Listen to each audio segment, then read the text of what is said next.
When Bill Hambrecht visited a small electronics manufacturer in San Carlos in 1967, Silicon Valley was a very different place than it is today.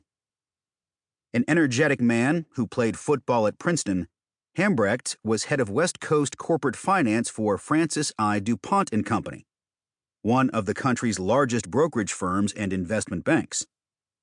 Hambrecht had gotten his job on the West Coast because he was one of the few DuPont bankers with technology experience.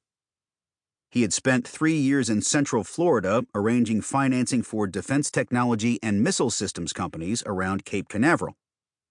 Silicon Valley's technology industry was then dominated by larger companies, big government contractors. Lockheed had a big presence out at Moffett Field.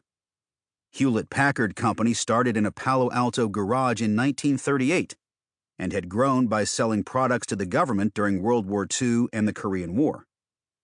It was a world in which it was still considered difficult to start a new company. Small players weren't always taken seriously. So when Hambrecht's boss at DuPont asked him to visit Farallon Electric, a small firm that was bringing in several $1 million a year in revenue, Hambrecht was initially resistant. He thought it would be a waste of time.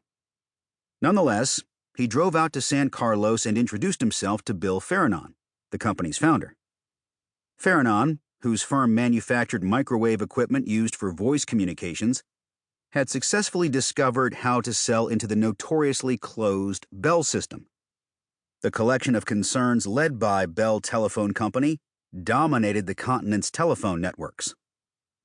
After the two men had spent the better part of a day together, Farallon told Hambrecht that his father-in-law, who had put up most of the capital to get him started, wanted his money back. Farallon was thinking about an IPO. He didn't want to have to sell the company to come up with the money. "You're really too small," Hambrecht recalled telling Farallon. The banker listed several rules then used by Wall Street to judge whether companies were ready to go public. At the very least, they needed 5 years of earnings and roughly $1 million in after-tax profit. "Who made up those rules?" Farallon asked.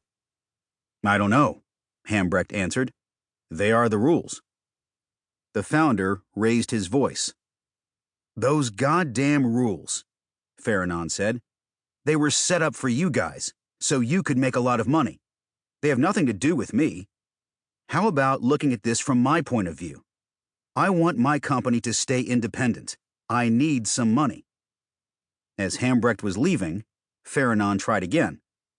"Do you think I have a good company here?" "Oh, yes," Hambrecht answered. "I think you really do." "Would you put in some of your own money?"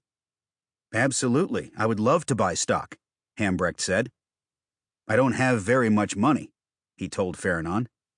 But Farallon had something good. "If you're willing to buy stock for yourself, why aren't you willing to sell it to the public?" Farallon demanded. Hambrecht didn't have a good answer. The following year, Farallon sold shares to the public for the first time in an IPO led by White Weldon Company, one of DuPont's fiercest competitors. Farallon's parting question nagged at Hambrecht.